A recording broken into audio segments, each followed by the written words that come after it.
Following 6 years, 7 seasons, and every one of the marvelous ups and downs of high school football, the Riverdale series finale at last clarifies what befalls Archie and his friends from the nominal town with pep.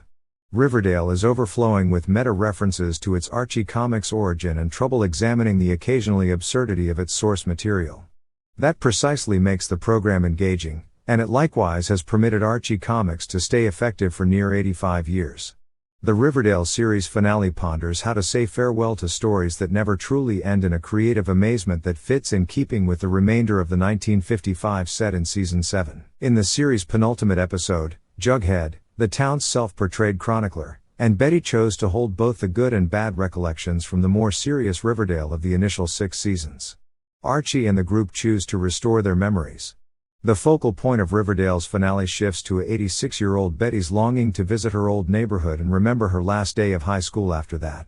In a close-to-home peek to Riverdale's 7-season run, Betty gets her desire and viewers discover what befell Archie and his friends, thanks to an evidently supreme Jughead. Archie, Jughead, Betty, and Veronica all end up together toward the end.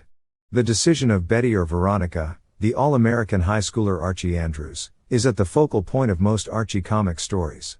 With the characters collaborating in different designs all through the initial 6 seasons, Riverdale's debut as of now anticipates the approaching heartfelt strife. The division of viewers into various groups, like those of comic book fans, ups the ante for Riverdale's final stage couplings. Obviously, it is absolutely impossible to satisfy everybody, which is the issue. Notwithstanding this, Riverdale figures out how to give the center 4 a somewhat astounding turn while likewise ensuring extra fan top picks stay together. Fans of Choni will be glad to discover that Cheryl Blossom and Tony Topaz stay together until the end of their lives and become old in the Oakland Hills. The equivalent is valid for Kevin Keller and Dirt Walker, who spend the remain of their lives together. The old Archie Comics problem about Archie, Betty, Veronica, and Jughead is settled by Riverdale by uncovering that the 4 fundamental characters are a polyamorous quad. They knew that they all had kind affections for each other once their memories were re-established. It's a splendid, engaging turn that truly should have shown before. Yet, none of the center 4 gets paired in the final round. The Riverdale pack loses involvement. Betty truly avoided her last day of high school before. Jughead's ability to travel through time permits her to receive well-needed closure. To satisfy her withering fantasy about seeing how it was, how we were, Betty enters her childhood room through a mysterious gateway. Betty, who is presently a young lady, is euphoric at her sister's homecoming and her mom's freshly newfound freedom. Because of her old age, Betty occasionally fails to remember what happened with her buddies. In different occasions, she concedes that she and the remainder of the Riverdale Season 7 cast of characters became distracted, which is an ideal justification behind her obliviousness. The Riverdale teenagers promised to keep in contact, however ultimately lost touch. Quite possibly of the most heartbreaking acknowledgement in the entire Riverdale finale is this one. It seems like a very genuine spot of destiny given the show's occasionally earnest, wistfulness-energized style. All-knowing Jughead illuminates a repentant Betty that that's what today's all about, remembering and getting one more chance. The statement "no regrets." Betty jumps all over the chance to bid farewell, however she doesn't attempt to fix the past, not in any event, when Archie recognizes that he believes they would end up together. Archie is told by Betty, "That's a wonderful sentiment, but that's not what happens in the future." Riverdale perceives Archie Comics' timelessness. A star-crossed the first of the center 4 to have decided to leave on her intentions after high school is Veronica, despite the fact that she isn't the only one of the quad to leave the area. Archie needs to work in construction and create the country's roadways, from the Atlantic to the Pacific, in a nod to Riverdale Season 1. On their last night together, Betty encourages them to abstain from behaving like wet blankets in the future, which eases the strain. Jughead admits, "If I had to go through high school twice, which we did, I'm happy it was with you 3 yahoos." The emotions accurately catches the most general wistfulness for high school, yet it likewise makes a more reference to the Archie Comics. Although the characters and their storylines have developed over time, they are still present. Eventually, Riverdale is no different as the other Archie Comics stories in that they are ageless at their essence. All in all, Riverdale on the CW might be reaching a conclusion, however Archie will go on. Pops is Betty's sweet existence in the wake of death and maybe every other person's. The Riverdale of today is a town lost to time as opposed to a spot lost in time. Betty calmly withers away as Alice maneuvers into the parking area of Pop's chocolate shop, the last individual from the Riverdale gang to kick the bucket. The accompanying scene, which has a 17-year-old Betty strolling towards a neon-lit Pop's, is as imaginative as Riverdale's stunning Season 6 unforeseen closure.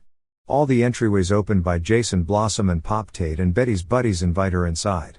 She gives embraces to every last bit of her blissful companions prior to joining Archie, Jughead, and Veronica in the booth. They had been hanging tight for her with a strawberry milkshake prepared. The all-knowing Jughead remains in the parking garage outside Pop's and addresses the crowd in an Alfred Hitchcockian monologue. "I believe we should leave them here, where they will always be juniors, forever 17, announces Jughead. "It's the same spot they and we have forever been, the restaurant, all through the city. During the sweet life following death." The end additionally infers that the character's understanding of the great beyond is staying nearby Pop's, giggling with another. This is a respect to the never-ending attribute of the Archie Comics, where the characters stay perpetually energetic. A fantastic end recognizes the Archie packs persevering through impact. A sound of a typewriter recommends a final turn. The determination of Riverdale pursues a direction of different real factors and timetables. While Betty's portrayal of the suite from now on is the Pops of the last scene, the Riverdale finale's end seconds could likewise have another wind.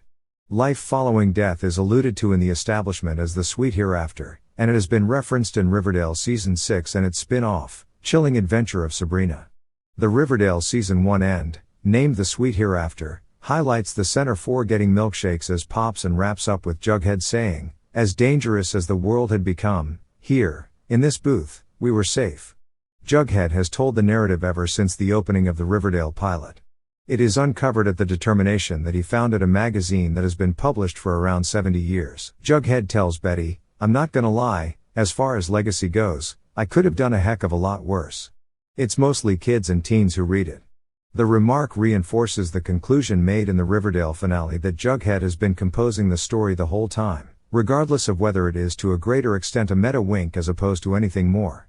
The Riverdale title card happens after Jug says to the camera a Hitchcock inspired goodbye, and is joined by the clicking of a typewriter and the tinkling of somebody sliding its return.